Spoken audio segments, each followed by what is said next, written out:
E aqui a Maria de Jesus disse assim: é verdade, professora. Olha, estão lhe dando o título aí de Olha volta aí. de professora. Que Deus abençoe. E outro ponto Amém. importante, eu até recebi aqui no WhatsApp, porque às vezes as pessoas mandam durante a live no WhatsApp, porque para evitar falar aqui no chat, mas a pessoa disse assim: pastor, às vezes os pais até sabem que a criança tem algum problema comportamental, mas não querem expor com medo de críticas. Isso é um fato, certo? Mas eu quero dizer aqui para os pais que possam estar enfrentando essa situação. Não é preciso expor, não é preciso contar para a criança em si. Às vezes não é necessário. Pode fazer o tratamento sem precisar trazer essa realidade para ela, porque isso pode afetá-la. Essa realidade também não precisa ser compartilhada com os outros amiguinhos da classe. Você não precisa compartilhar com os vizinhos. Não. Isso é uma questão sua, da sua família, e que o tratamento pode ser feito sem precisar expor. Sem precisar expor. Realmente E, pode ó, haver crítica por quem não tem conhecimento, noção, pode ser, mas não é uma desculpa para isso. Pode falar, isso. Nájila. E é uma coisa interessante que, às vezes, por exemplo, tem criança que chega depressiva, né? Já às vezes adolescente também, e as mães ficam muito preocupadas, doutor, e agora? Essa menina vai ser olhada diferente, tudo. Eu falei assim, mas quem é que vai dizer para os outros? Não precisa você dizer. Às vezes a criança já precisa tomar medicação para depressão, um adolescente. Eu falei, olha, você dá o remédio antes de ir para a escola. Não precisa ninguém saber.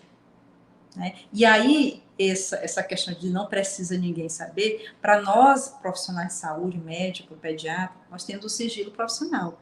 Mas é interessante que os professores que lidam com as crianças, né, ali, que a igreja, como, né, os professores mesmo, eles têm um sigilo também, né, o sigilo, ele chame os pais em particular, né, no máximo comunique ali o pastor, a liderança, que às vezes eles também precisam conversar, né, com os pais, às vezes eles não escutam o professor, então talvez a liderança, né, maior, eles né, ouçam melhor. Então existe o sigilo também, né?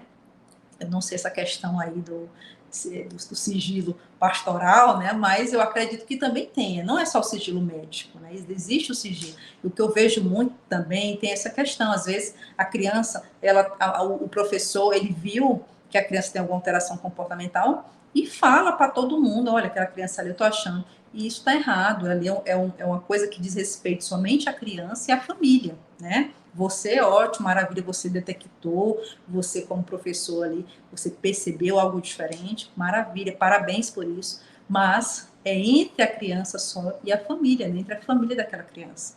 Não é para estar divulgando a vida, né, dos irmãos, não é para estar divulgando. Então, isso é importante, né? O sigilo, a ética profissional, que ali eu entendo também que é meio que uma profissão, né? Assim, é um dom, mas que está. Exatamente. Só que aí nós temos a ética cristã. A ética cristã é uma disciplina teológica. A ética cristã é uma doutrina, deve ser ensinada no púlpito.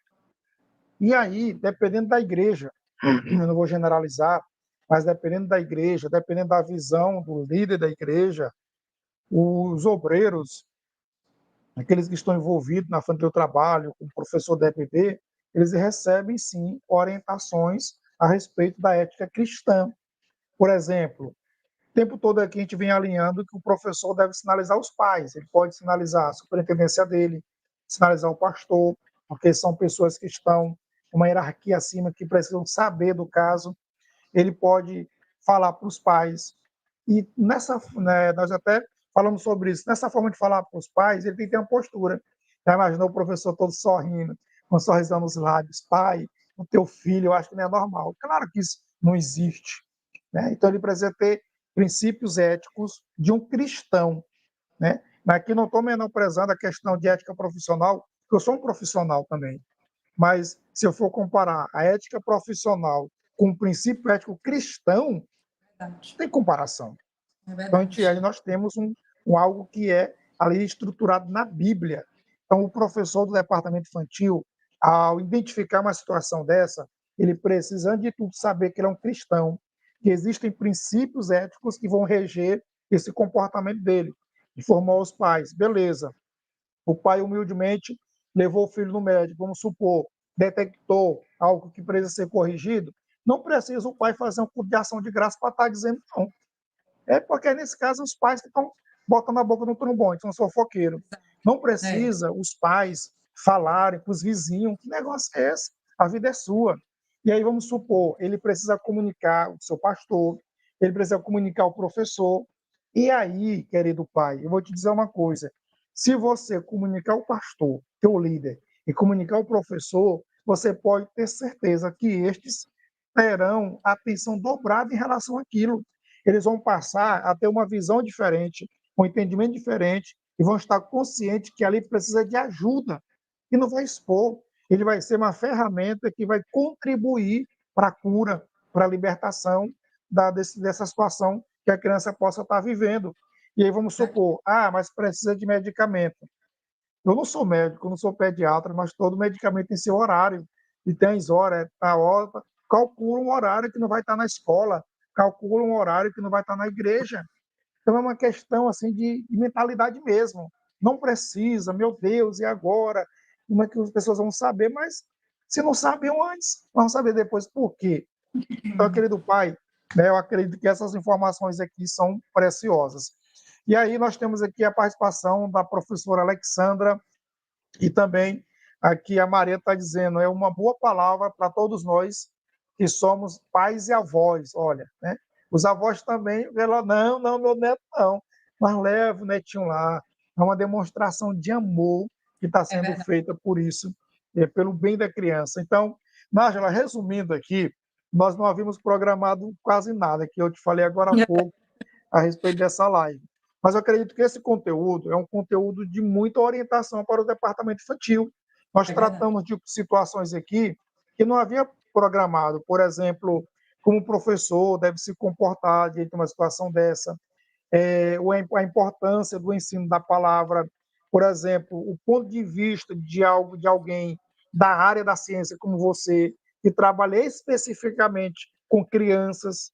Então, não tem como negar. É coisa do diabo. Não, para aí. Né? Eu não sou advogado do diabo também, não, mas para aí. Existem causas científicas, físicas, que podem ser detectadas. Fala. O povo acredita mais no diabo do que em Jesus? Aí quer logo tudo atribuir, não é bem assim. Então, nós temos aqui um comentário. Se a gente quer um futuro melhor para as crianças, devemos trabalhar com amor e dedicação, mostrar para elas que elas são importantes.